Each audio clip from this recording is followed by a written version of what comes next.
안녕하세요? 얼마 전까지만 해도 평범한 가족의 가장이었던 40대 남자입니다. 하지만 기억하기 싫은 그날 이후로 저희 세 가족은 소중한 행복을 잃게 되었었죠. 아파트 신축 현장에서 제 아내는 현장 사무직의 직원이었습니다. 그런데 그때 일하는 현장에서 건물이 붕괴되었고 건물 쪽 화장실로 가고 있었던 운도 없었던 제 아내는 그곳에 깔리고 말았어요. 회사에 있을 때 그 소식을 듣고 달려갔는데 많은 잔해 밑에 깔려있다는 아내를 부르지르기만 했을 뿐 저는 아무것도 해줄 수가 없었어요. 아내는 곧이어 구출이 되었지만 오랜 시간 뇌에 산소를 공급하지 못하여서 뇌에 치명적인 결과를 얻게 되었죠. 생명이 위독할 수도 있었다고 했는데 오랜 대수술 끝에 다행히 목숨만은 건질 수 있었어요. 그런데 후유증으로 뇌의 기능 대부분이 작용할 수가 없었고 그 바람에 가족들과 의사소통도 못하고 평생 누워서 눈만 깜빡거리는 장애를 가지게 되었어요. 아내의 사고 이후로 근처에서 혼자 살고 계신 장모님은 하나뿐이 없는 딸인 제 아내를 보살피러 병원에 매일 들리셨어요.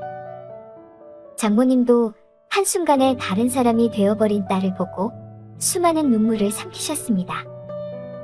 저도 아내 곁에 종일 있어주고 싶었지만 일을 해서 병원비와 생활비를 벌어야 했기에 회사에 일을 하러 갔고 장모님은 아침 일찍부터 저희 집에 들리셔서 아들 어린이집도 데려다 주시고 병원에 가서 아내도 보살펴 주시고 저녁에는 다시 저희 집에 오셔서 저와 아이 밥도 챙겨주시고 그렇게 하루도 빠짐없이 곁에 있어 주셨어요. 아내와 한마디라도 나누고 싶었지만 늘 아무 말 없는 아내를 대신해서 저와 장모님은 많은 대화를 나누곤 했어요. 우리 희정이가 남편 떠나가고 울적할 때 정말 남편처럼 친구처럼 내 옆에서 많이 위로가 돼줬는데 그런 딸이 아무 말도 못하니 너무 외롭네. 장모님, 제가 있잖아요. 저를 아들처럼 생각해주시고 말도 편히 하시고 그래주셔요. 아이고 이서방, 그렇게 말해줘서 고마워. 저는 아픈 아내로 인해 적적해지신 장모님을 위해 시간이 날 때면 같이 맛집도 가드리고 드라이브도 하며 장모님과 함께 시간을 보냈어요. 매일 뵙다 보니 사람 사이의 정이라는 것이 깊어지나 봅니다. 어느 순간부터는 서로의 얼굴을 보면 웃음꽃이 피어나고 있더라고요. 그렇게 얼마나 지났을까요? 담당 의사 선생님은 보호자의 동의에 따라 아내를 퇴원시키고 집에서 보살펴도 된다고 하시더라고요. 그래서 주의사항을 안내받고 집으로 아내를 데리고 왔어요. 아내가 정상인이 된 것도 아닌데 집으로 데려갈 수 있다니 기뻤습니다. 아내는 처음 불안했었던 호흡도 괜찮아졌는데 그래도 여전히 말은 할 수 없더라고요. 그래도 감사하게 생각했습니다. 시간이 흐르면 아내가 벌떡 일어날 수도 있지 않을까 하는 지푸라기라도 잡는 심정으로 희망을 가졌어요. 그렇지만 몇 달이 지나도 아내는 똑같이 누워만 있었고 저는 점점 희망을 잃어갔어요. 우울해하는 저를 위해 장모님은 힘내라고 어깨도 툭툭 쳐주시고 매일같이 들리셔서 제가 좋아하는 음식을 한껏 차려주시고 집도 청소해주시곤 하셨어요. 서로 힘든 걸 알기에 저와 장모님은 그렇게 말하지 않아도 서로에게 위안을 심어주려 애쓰곤 했어요. 어느 여름날이었어요. 그날은 회사도 쉬는 날이어서 제가 집에 있었습니다. 보니까 아내가 누워서 땀을 뻘뻘 흘리고 있더라고요. 말은 못해도 얼마나 덥고 찝찝했을까요? 이 더운 날씨에 누워만 있는 아내를 씻겨주기 위해 장모님과 둘이 아내를 안고 화장실로 갔어요. 가벼운 아내이지만 움직이지 못하는 사람을 들고 씻겨주는 일이란 정말 쉬운 게 아니었습니다. 큰 대야에 아내를 앉힌 후 제가 아내를 잡고 장모님이 바가지로 물을 뿌려가며 싹싹이 씻겨주셨습니다. 그런데 더운 날씨에 아내를 씻겨주시느라 장모님의 몸에는 땀이 줄줄 흐르더라고요. 그날따라 짧은 바지를 입으시고 상의도 축 늘어진 걸 입고 오셨어요. 그렇게 쪼그려서 분주하게 아내를 씻겨주시는데 자꾸 눈길이 장모님에게만 쏠리더라고요. 내가 지금 무슨 생각을 하는 거지?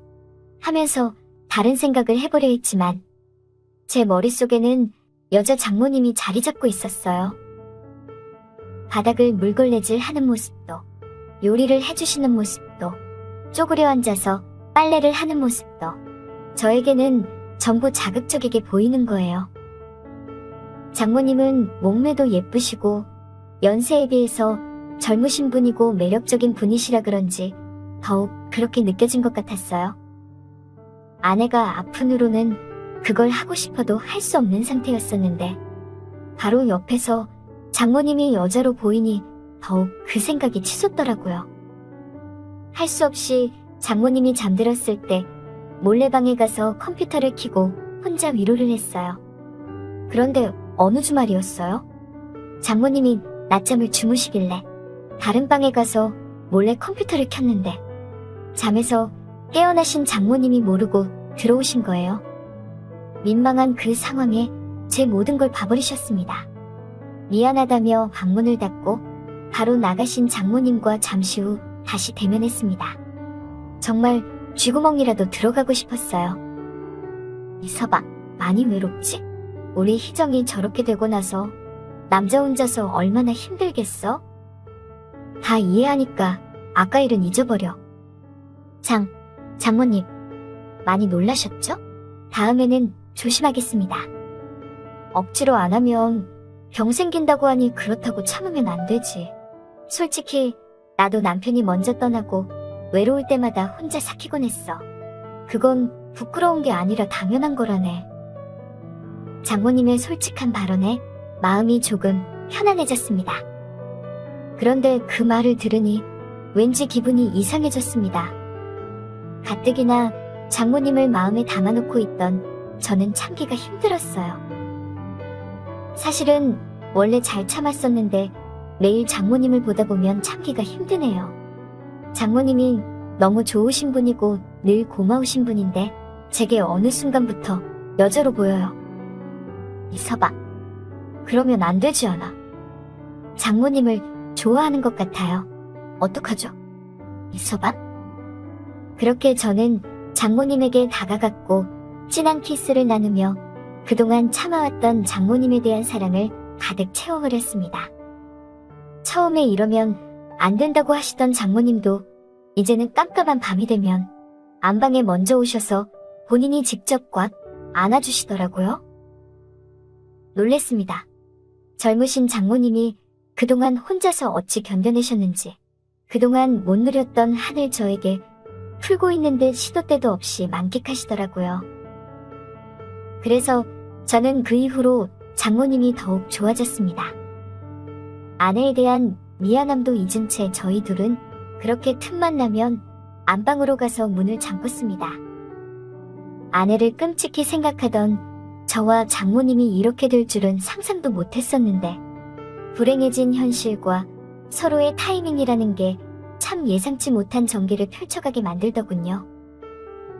한편으로는 평생 누워있는 아내가 제가 행복하고 즐거우면 이런 저와 장모님을 이해해줄 수 있지 않을까? 하고 생각하기도 해요. 저와 장모님이 언제까지 몰래 사랑을 나눌 수 있으련지, 혹여나 각자 다른 이성을 만나게 되면 아내 때문에 안 볼 수도 없는 관계인데 그때 되면 어떻게 서로를 바라보게 될련지요. 그렇다면 커다란 후회뿐이 안 남을 텐데요.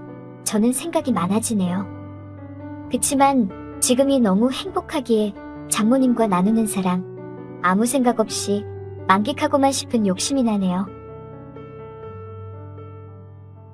오늘의 사연 여기까지입니다. 지금까지 읽어주신 모든 분들 감사합니다. 구독과 좋아요, 알림 설정 눌러주세요. 그럼 모두들 행복한 하루 보내세요.